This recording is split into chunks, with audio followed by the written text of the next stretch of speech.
This video shows how a resource expert can create resource descriptions in a resource model by using the Sodalite IDE.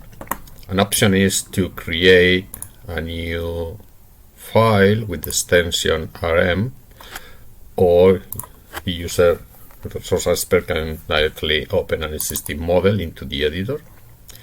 In this concrete example, I'm going to create a new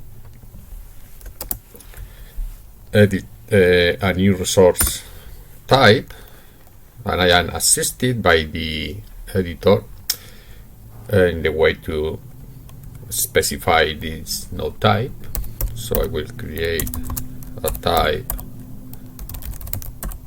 for an HPC job torque,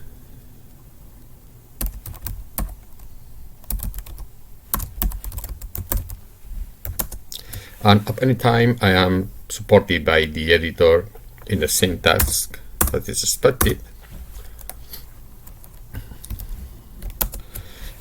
Also, I am supported by the editor in the concrete entities that needs to be fulfilled. So in that particular case, I had to derive from a pre-existing node type. I can go through all the existing node types and select the one I'm interested on classifying this particular case. And also I can provide other model entities, in particular description.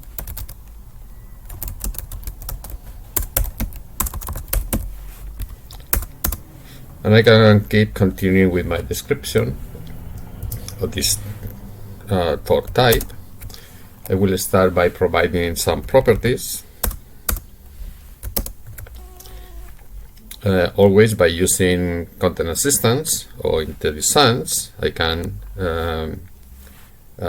go through the support to understand what I should provide in this specification. So here I had to provide a property name. So we'll provide a name. Then I had to provide different properties, and which are optional. I can provide a type. And in this particular case, I select a string from the list, and I will provide as well a description,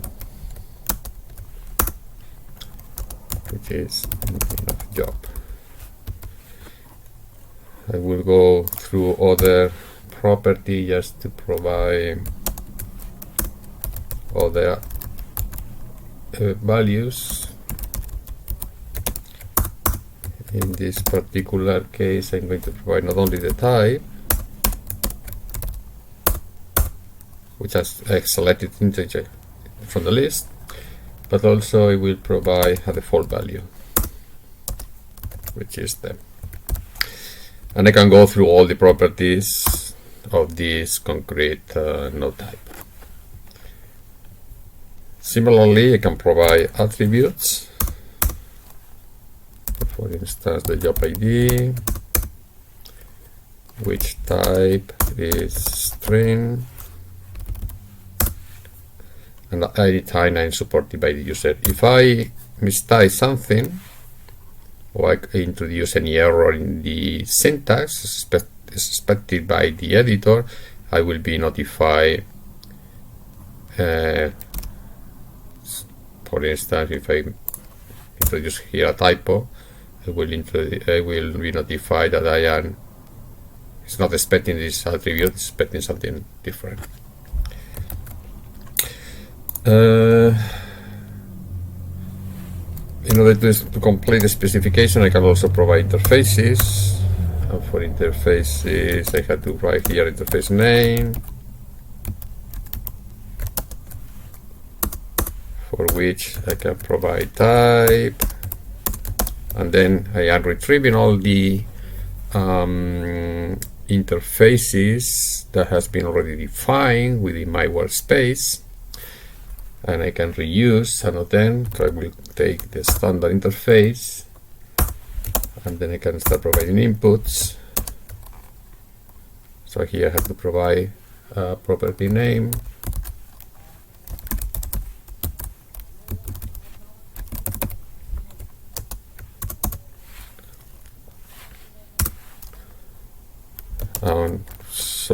and I can provide other entities for this property, like for instance default. This is the type is a string, and here I have to provide the default value, and for the default value I will use one predefined function for which I can provide, I will go to another line. For instance, I can provide the entity.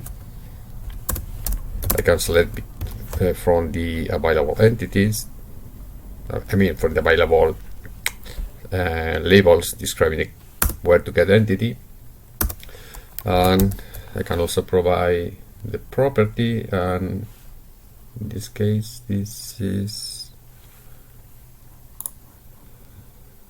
the property. No, I should take get attribute, and here I have the entity itself and the attribute. I can select from all the attributes that are within my scope, and this particular case is the attribute is public address of the compute node, and I can also provide the requirement capability associated, and here I can find, I have to look for compute host, this one. So in similar way, I can also define not only all the operation of the standard interface, I can also provide definition of capabilities and many other aspects of this resource. And anytime it will be assisted by the editor in order to select the appropriate entities that can fit into concrete elements of the resource model. So once I have complete the specification of the resource, I can store the entire model into the knowledge base. And once I do this, I will be notified that the model has been successfully stored in the knowledge base, or in case that the knowledge base has identified some issues that will be reported.